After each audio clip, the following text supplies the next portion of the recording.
Hey everybody, what's up? Welcome to Faith Nerd Vlog, episode 1.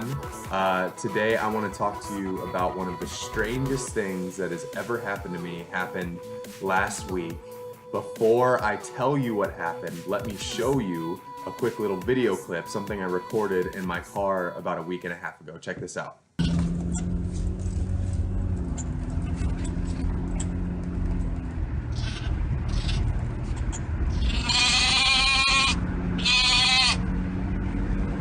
So this is your first car ride? Yeah, that's how you should react. It's pretty freaky, isn't it? That's okay. You're safe. We'll be all right. So let me explain what happened. I was out in my yard working on my tractor. It's been broken for a long time and I was getting tired of it, and I was out there putting a couple hours of work into it when all of a sudden I heard this bleating, like the bah, out from my neighbor's yard. And I kind of live in the country, so I thought, oh, no big deal. One of my neighbors got a goat or something, and I just kept working. But then my dog, who was in his pen, fortunately at the time, was just barking like crazy. And I look over and there's this little sheep standing in my yard. And my first instinct was, okay, my neighbor's lost a sheep. I'm gonna go try to catch it and take it back to the neighbor's house so it doesn't like get hit by a car or something like that. So I go to grab the sheep and I get close to it and I try to really quick kind of swipe at it and grab its neck, and I wasn't able to do it. And it went into my neighbor's yard and I kind of followed it, but I went around another way to kind of cut it off at the pass. And so I tried a different, gentler approach. And so what I did is I grabbed some grass and I just sat on the ground Indian style and I just held my palm out in front of it. And I just waited and waited. And this sheep, it's so funny because there's grass all around it on the ground, but it wanted the grass in my hand. I mean, this is typical human behavior, to want something that belongs to somebody else, even if you're blessed, beyond measure. And so I was holding my hand out and inviting this sheep to come closer, and it came within a few feet. And that's when I noticed that it had a bloody leg too.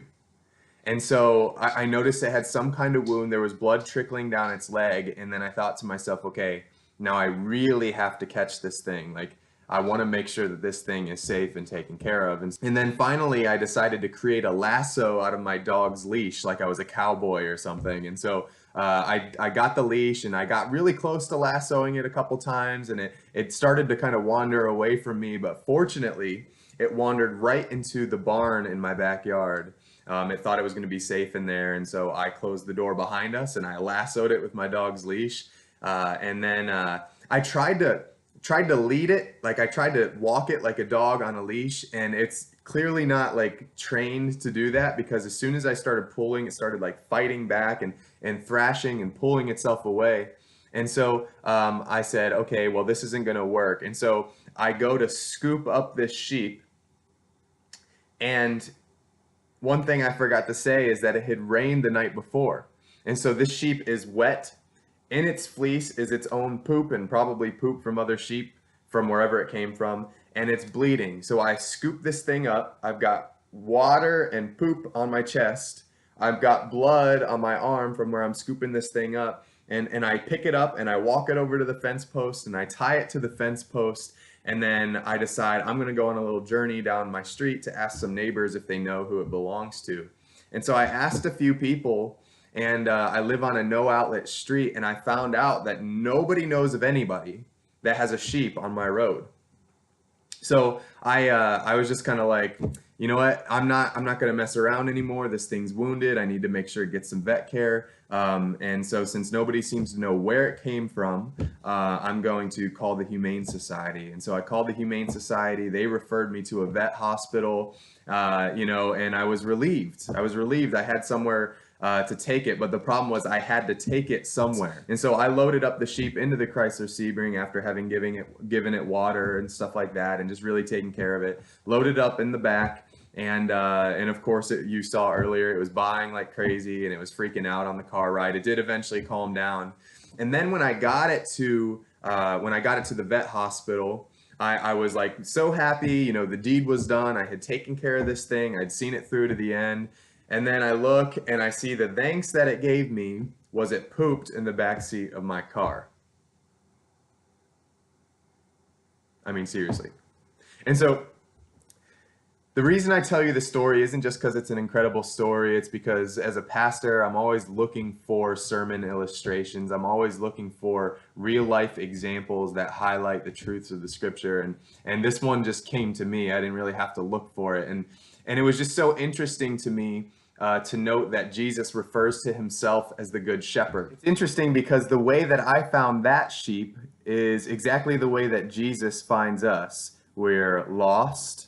We're dirty, we're scared a lot of times, we're wounded, whether we realize it or not. We're in great need and great desperation, and he finds us. And despite the fact that we are dirty and he's so holy, he scoops us up into his loving arms, making sure that we have absolutely everything that we need. And I just think that's awesome. One of the things it says in John 10 that I really, really love is it says that he calls his sheep by name, meaning like when he sees us, he doesn't just see us as a whole flock, a big flock of fluffy sheep just all hanging out. He actually sees us individually one by one, so that when he looks at me, I'm not just part of the whole, but that he loves me specifically out of everybody. And I just think that's an absolutely incredible thing. I hope that encourages you today. I hope that motivates you to get closer to him today. And I hope you enjoyed my story. Hey, listen, before I leave, I just wanted to let you know that if you want to check out some of my blog posts, you can find them on faithnerd.com. Also check back here on this channel. I'm going to be posting more videos from here on out. Hope it's been a blessing to you. I'll talk to you guys soon. See you later.